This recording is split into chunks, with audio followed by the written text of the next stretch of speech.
Hoje eu quero falar com você sobre robôs, Star Wars e escravidão. Fica até o final que você vai entender. Em Star Wars, os primeiros personagens que são introduzidos são a dupla de droids C-3PO e R2-D2, que um dia seriam muito amados pela fandom. E o resto é história, né? Desde então, os droids de Star Wars, todos os droids, se tornaram peças tão importantes para o sucesso da franquia quanto os heróis Jedi ou quanto a identificação visual dos Stormtroopers, sabe? Hoje em dia, não existe uma história de Star Wars, velha ou nova, que não tenha um droid fofo para acompanhar o herói, ou mesmo para conflitar com o herói. Congratulations.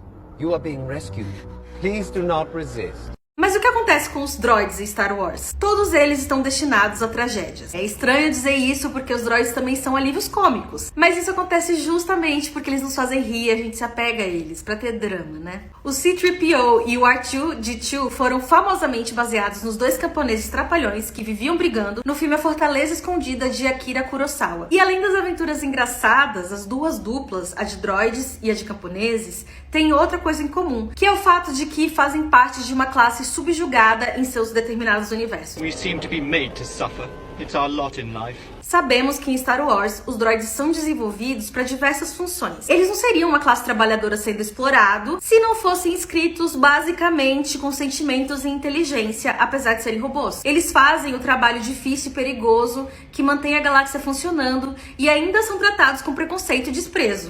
No droids. Eles também têm suas memórias apagadas ou manipuladas de acordo com a preferência dos donos e são vendidos de acordo com a demanda, quando não estão sendo constantemente desintegrados, roubados, desmontados ou levando tiros por aí. Sim, o arranjo social aqui é de propriedade e dono. Can you speak Bocce? Of course I can, sir. It's like a second language to me. I'm a All right, shut up. I'll take this. Shutting up, sir. All right, come on. E se isso está te lembrando algo, é exatamente onde eu quero chegar. Os robôs na cultura pop muitas vezes são alegorias para a escravidão, principalmente em histórias do futuro em que os criadores simplesmente não podem imaginar a escravidão como costumava ser. Ou na verdade eles imaginam como costumava ser, mas com os robôs sendo alvo. O uso dos robôs como escravos na cultura pop é traçado há mais de um século. Na verdade, é traçado o primeiro produto de cultura pop que usa robôs em sua história, na peça tcheca de 1920, Awesome Universal Robots, que conta a história de seres superficiais, humanoides, que são criados para trabalho e eventualmente eles se rebelam contra os criadores. E na real, o tema da peça não é uma grande surpresa, pois o nome em inglês robot é derivado da palavra eslávica root, que é usada para servo ou escravo. Mais tarde, o autor Isaac Asimov estabeleceu leis inspiradas na peça sobre como os robôs seriam em sua literatura, que acabaram sendo levadas para a cultura pop. Então, as leis da robótica de Asimov não são leis científicas, são instruções embutidas em cada robô em suas histórias para evitar que eles funcionem de uma maneira que pode ser perigosa para os humanos. A primeira lei é que um robô não deve prejudicar um humano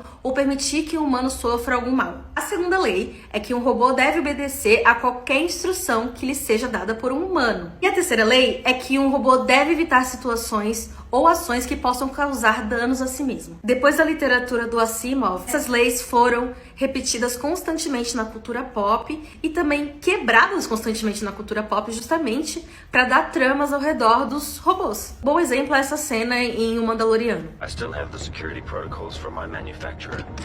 If my designs are compromised, I must self-destruct. What are you talking about? I'm not permitted to be captured. I must be destroyed. Wait, you can't self-destruct. Your base command is to watch the child. This is correct. Good. Now grab a blaster and help us shoot our way out. Victory through combat is impossible. We will be captured. The child will be lost. Sadly, there is no scenario where the child is saved in which I survive. But you'll be destroyed. And you will live. And I will have served my purpose. No. We need you. There's nothing to be sad about. I've never been alive.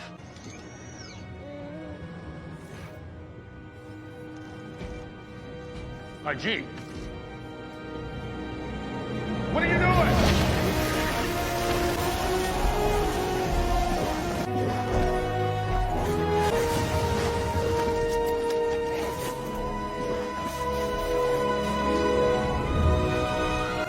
The manufacturer's protocol dictates I cannot be captured.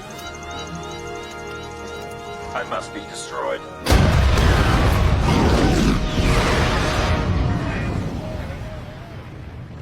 Bom, desde os robôs de Rossum e das leis de Asimov, a cultura pop tem explorado os robôs, principalmente na ficção científica, como escravos. E isso acontece porque, assim como o conceito de tecnologia, o conceito de escravidão nunca foi verdadeiramente apagado da sociedade, que foi apenas ensinada a desprezar o conceito verbalmente, moralmente, mas nunca negá-lo se houver uma possibilidade.